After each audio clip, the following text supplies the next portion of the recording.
Most solar installers that I speak to are kind of just running the same model. You know, they're relying on word of mouth, referrals, they might be running the occasional ad, they might even be subcontracting and buying leads, right? And sometimes it can work. I'm not gonna sit here and tell you that all of it doesn't, but there's a question that I keep asking people, which can really help them future-proof their business if they did just ask this question, which is, could you be doing more? And the answer is definitely yes. I'm going to show you exactly what we're currently seeing in the UK market after working with so many installers in 2026, and what the people who are winning are actually doing differently than the rest. So stick around until the end of the video, and hopefully you can get a bit of insight from it. So here's what we're currently seeing in 2026, right? The UK solar market is arguably the biggest it's ever been, and at the same time, the competition is almost bigger than it's ever been. So those two things are true. So there's more homeowners who are actively searching to get solar installed on their property, and battery storage and air source heat pumps and renewables systems in general. And at the same time, there's more installers of those products than we've ever seen before too. But unfortunately, what that means is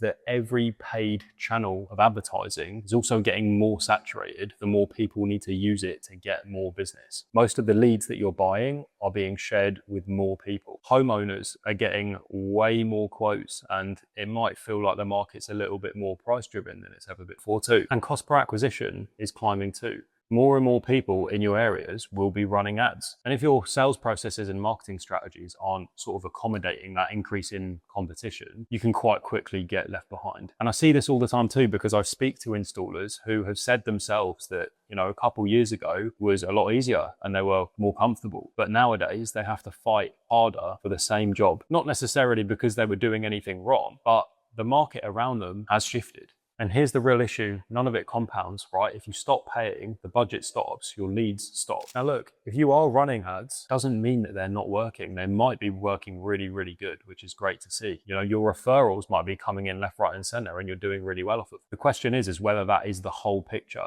or whether there's a bigger opportunity sat right next to it that most installers haven't even realized yet or built out. Now, the thing that I see kind of makes it hard to fix as an installer is that when you're busy, you just don't really have time to like actually think about marketing, because you are literally just delivering jobs, you're coordinating materials, you're doing admin tasks, you know, you're doing designs, quotes, you're doing so many different things. You don't really have time to think about marketing. You know, when it goes quiet, you put more ad spend in, you might even buy some more leads, chase a few referrals to get you through a sort of slow patch. And sometimes that might work. It might get you back to busy, but it does not mean that you're building anything long term. And then come a few months time or a few weeks time, whenever that might be, it goes quiet again. And then the cycle repeats itself constantly. And the honest thing about that cycle is it's not wrong. It's not failure. It's a completely rational response to not having work in. You know, you want to do anything you can to bring more work on board. But it does mean that every single time you're not in a slow patch, you're probably also not building something long-term that you could be doing. And somewhere in the background, and trust me, because I've been monitoring it and seeing it for myself, there are installers in your area who are building their organic presence month by month in the background, while every other installer is just bridging that gap constantly. So the question isn't necessarily whether the cycle makes sense. It does make sense. The question is whether you still want to be in that cycle in 2 years' time, or whether there's a better use of the capacity that you do have when things are going well and when things are busy, so that you can essentially set yourself up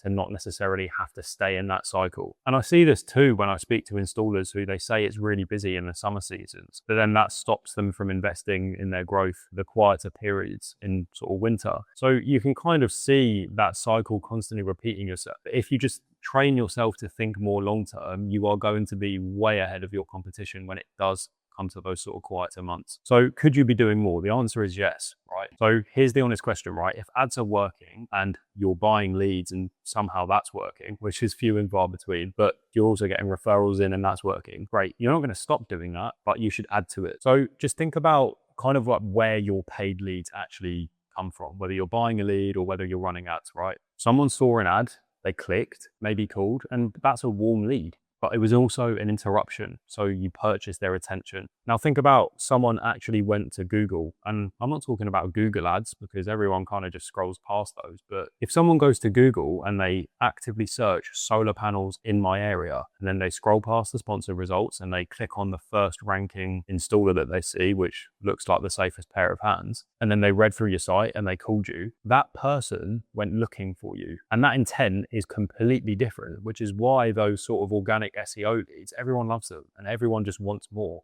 But the majority of the UK solar market is wide open for the organic search because from what I've seen, there's still so much that they're missing. So you've got a channel here with high intent buyers, with low competition, with no sort of cost per click or Google ads. And most installers are not in it yet. The only difference is that it naturally takes a little bit longer to build. It's not just like a tap you can kind of just turn on and then bang, you're getting like 100 leads a week. But once it is working, it's working without you constantly having to feed it. So again, this isn't choosing between lead channels. If you're running ads, if you're buying leads, if you're operating purely from referrals, that's great and you should carry on doing it. But the installers who are actually winning are doing both. They're also investing in their SEO. They're also doing organic search. And the organic side of things is the one that's usually running in the background while the ads handle the short term. Quick one, if you want to understand exactly how organic search actually works and how you can go ahead and implement some of these things to generate more of that high intent inbound traffic, I've put together a full 90-day breakdown of our processes that we use with our clients to get UK solar installers generating inquiries. This is the same system that Midland Solar has used, who is now getting 20 organic inquiries per week. Same process that Solar UK have used, who were booked out for 3 months. It's the same process that YEERS have used, and now they're getting 40 inquiries per month. It's the same process that B Solar have used, and they've been with us for 3 years and have done over £6 million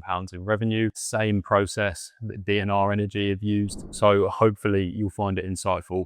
But the link is in the description for you guys to watch that. So at the start of the video, I essentially asked if you could be doing more. If your whole pipeline is relying on ads and referrals, the answer is yes. And the good news is that the organic opportunity in the UK solar market is still wide open. So if you want to understand how that works, like I said, broken down the strategy in one of my previous videos, just click on the link in the description and you can go ahead and watch that. Other than that, I appreciate you watching the video and I'll catch you in the next one.